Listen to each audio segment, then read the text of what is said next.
And I was on the soccer field when Muhammad came running up and started shouting, in Afrikaans, "You better come, you better come." And I asked, "What's the matter?" And he showed me down there, and that's where we saw the bulldozers starting to smash the homes. And they started in Crowther Street. They were hitting places which they thought they could demolish and then develop for white development, for the white Afrikaners. And what we saw there was absolutely terrible. People being thrown out into the street. Welcome back. And that was a snippet of a documentary to preserve the heritage of Fietas. And yes, I'm joined now with by Shakeel Garda and Imraan Jeeva, as well as our soul sister Nida. And we're going to discuss the documentary and why it's so important to preserve this, as well as some of the challenges they're facing regarding this documentary. So let's welcome Imraan. Assalamu alaikum, Imraan, and welcome to Salam Media. Walaikum assalam. Thank you for having us on the show. And us and my colleague here at Salam Media, and like a younger brother to us, is Shakeel Garda. Assalamu alaikum, Shakeel, and welcome to Mid Morning Talk. Alaikum salam wa rahmatullah. Thanks so much, Apa Mariam, for having us this morning to discuss this most important topic of Fietas. So, Imraan, tell us, what was the snippet that you just played now? So just to provide some clarity on that, you mentioned that is a snippet of the documentary. We are actually busy in the process of making the documentary. Okay. And I think what we're going to speak about today is this long journey of collectively making this project happen. And there's a sequence that's needed to occur for us to eventually see the end product. And we currently are in the phase of raising funds and getting support from the community to make this project happen. And what you just showed briefly was the teaser trailer to give people a look and a feel of what we're aiming to do. And hopefully that will create some excitement and support around the project, and people be more likely to add their help to make us complete the project. So that was an interview with Ahmed Dango just before he passed away, sadly. And I think that's another reason why we need to make this project happen sooner rather than later. A lot of the people who lived in the area, they are, fairly elderly. And, as soon as we can, to try to preserve their stories, we have to. And it is unfortunate that we only managed to do one interview with him. I was so engrossed in the way he was speaking, a real storyteller, taking us back to that time. I didn't want the trailer to end, actually. So you're right, it's an absolute teaser, because I was so engaged. I wanted it to continue. So let's just go back in terms of, for people who are not familiar with the area. Look, it's part of my hood. I grew up there. I think I was so I didn't understand why at that time why people had to move out of Fietas, because it was beyond. It's only as you grew up, you realized what had happened, and you've seen white, mainly Afrikaner speaking people now moved in that area, and the whole that vibe and that nature of Fietas was lost, because it just became sterile. It just lost. So I think when my parents and my grandparents or grand relatives and aunts and uncles, when they then drove past, it was always nostalgia, but with a deep sense of hurt. It was nostalgia, but also pain. Lots of pain, driving and coming to and from Fietas. So can you just, can I feel this to Shakeel? Why is Fietas so important? Why is it so important to preserve this heritage? So Fietas became a settlement for human living from around the early 1920s, if not before that. And it was always a place of people of all nations and tribes. People from all walks of life. It was a multi-class community. It contained mosques, different denominations of that as well. People of Malay origin, Indian origin, Chinese origin, colored origin, white origin, wherever people came from. There was a lot of black people that were then moved to Soweto, found their roots also in Fietas as well. So we don't speak of this as a community of one one strength or one culture, but a place that everybody found their roots and found their way there. Just overlooking the CBD, which was also growing at the time. And it was then a place where people were able to thrive economically, they were able to thrive spiritually, form these bonds and these family bonds that now exist and have sustained throughout the Group Areas Act, which for the removal of people from there to different parts of the outskirts of Johannesburg on the basis of race. And so what we find is that people across the city and its outskirts have their roots in this community, and unfortunately, what was supposed to have supposedly been developed for white living did not take place. So it was a farce, and we find empty land, dilapidated buildings, livelihoods that were cut short, and many people who love to tell the tale do so with tears and with pain. And some of them would not even speak about it because it's just too hurtful to do so. And we also find family trajectories of success have been cut. Spiritual ties to those places, to those buildings, to those schools have been cut. And so why is it important for us to tell the stories? Because we bury every day, every week, every month those who knew Fietas and who lived there and who benefited from its vibrant community. And with that, we almost fail to remember that memory and also to make sure that it doesn't occur ever again, and that we too remember the history of a place that came under such harsh laws that the apartheid government meted out against people of all colors and all creeds. And if we don't continue to tell the story, it's likely that this can repeat itself in future. So it stands as a way for us to actually make sure that it never happens again, and that all of us who have our roots there, and maybe those who don't as well, appreciate what went into building and making that community what it was, and just why our grandparents and parents speak about it with such love and joy and fear and sadness as well, all the same. So that's what we're trying to do with this documentary, and why Fietas is so important. I can talk forever, but I think that's for now that does it justice.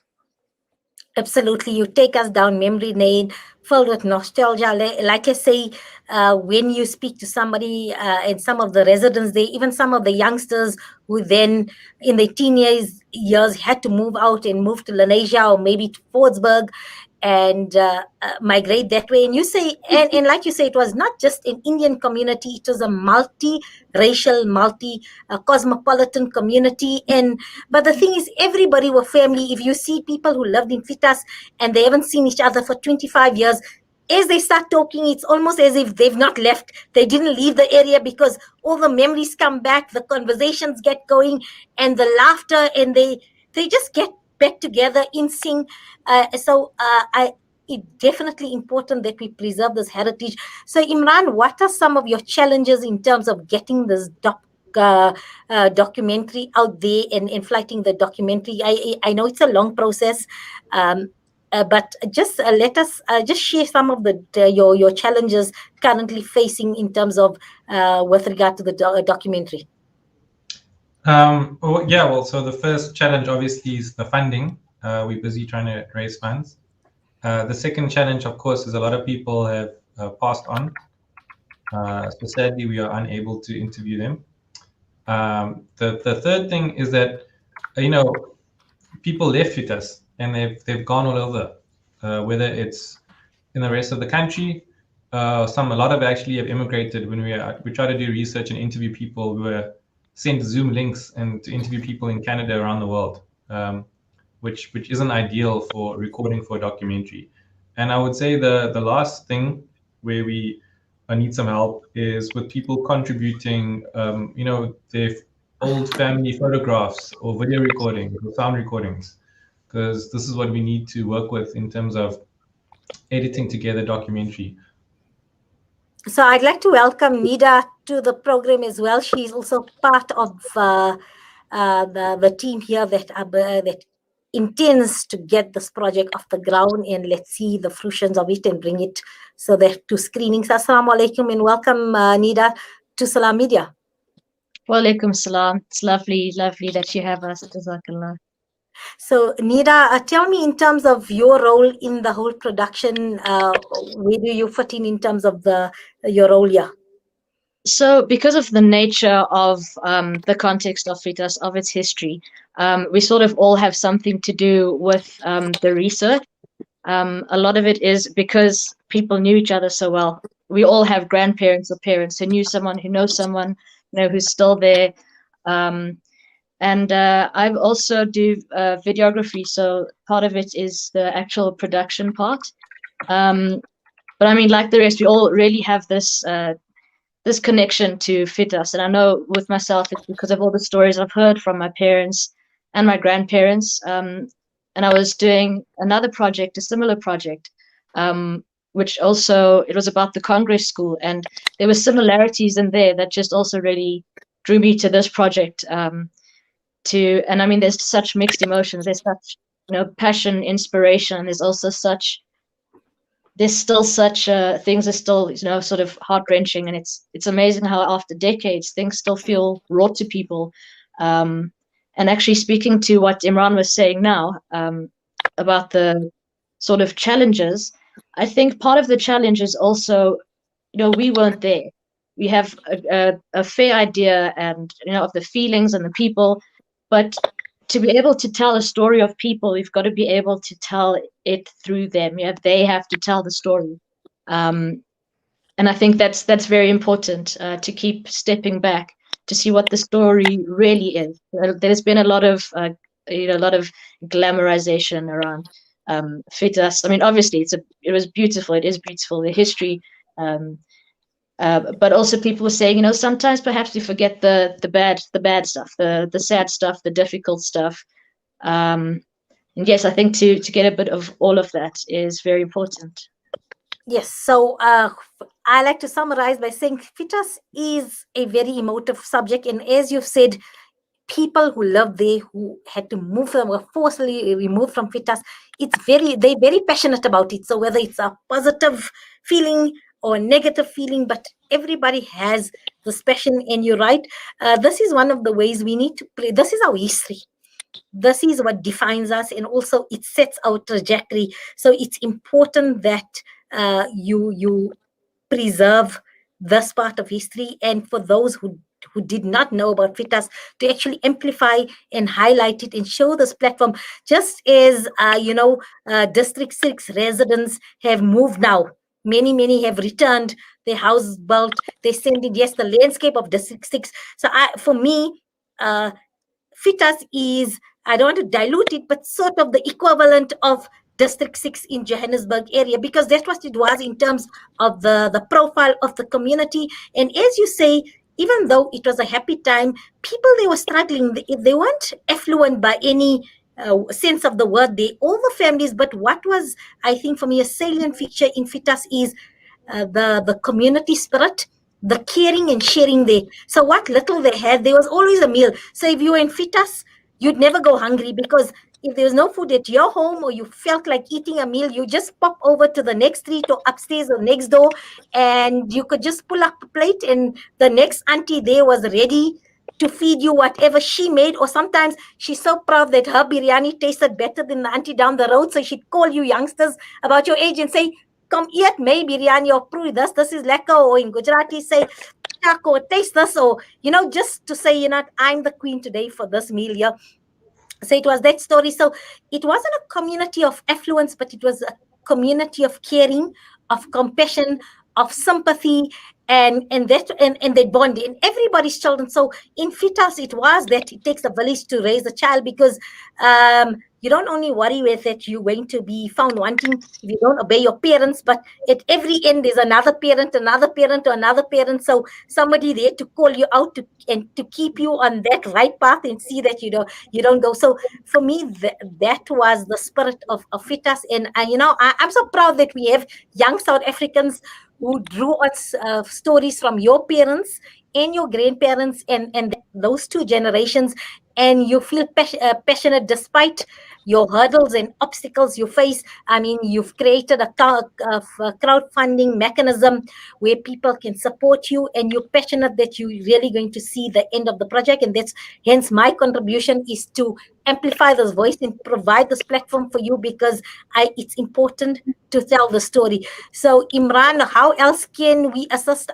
We've put out the crowdfunding and also the appeal, just so if anybody out there has photos, anything, newspaper articles, clippings, or you have still families or grandparents or great grandparents who still have recollections of Fietas, can get in contact with you. Is that one of your appeals as well, Imraan? That's correct. And I just wanted to draw attention to the Fietas and Frederdorp Facebook group, which has been running for many years now. And it's a nice community for everyone to keep in touch with the memory of Fietas. So if anyone is not a member and would like to be, I recommend that you join it. We also periodically communicate about the status of our project through that group. I've also shared my email address. So there's various ways you can get in touch with us. The one is through the Back a Buddy crowdfunding link, or you can send a message on the Fietas Facebook group, or you can email me directly. I just put my email in the chat now.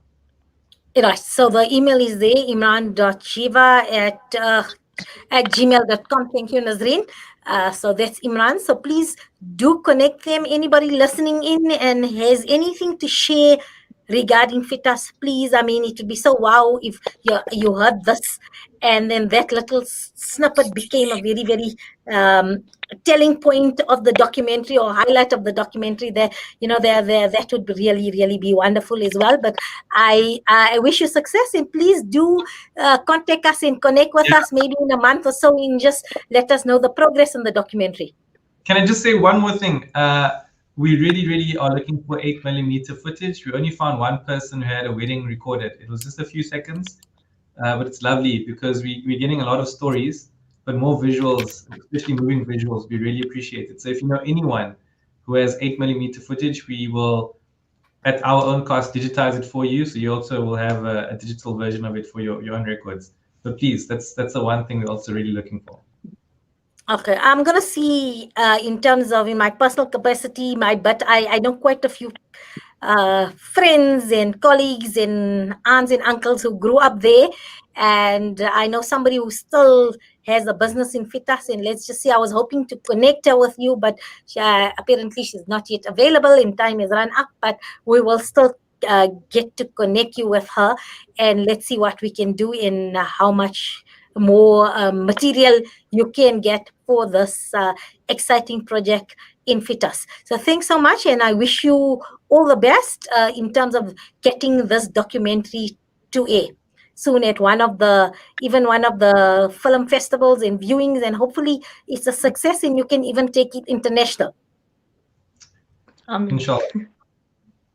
So that's the plan. So our support here on Salam Media for this, and please, this is your platform. So if there's anything else that you'd like us to know in the upcoming months and also on the progress of the documentary, please do contact us. But we wish you every success for the documentary, and shukran for being on the show. Shakeel, Imraan and Nida, they are in the process of producing a documentary on preserving the heritage of Fietas. Thank you. Thank you very much for having us. Wa alaikum salam. Peace and blessings. We're gonna go for a short break, and then yes, we're not ending just as yet, because there's going to be an important community meeting in Phoenix to address the current racial tensions that are flaring out there in Phoenix. So we're going to be joined shortly after the break by Maulana Tariq. He is the chairperson of the Phoenix Religious Leaders Forums, to find out that there is going to be a very, very important meeting today at we're going to find out more. It's at Higher Life Center in Phoenix, but just to get a background, so let's connect after the break with Maulana Tariq.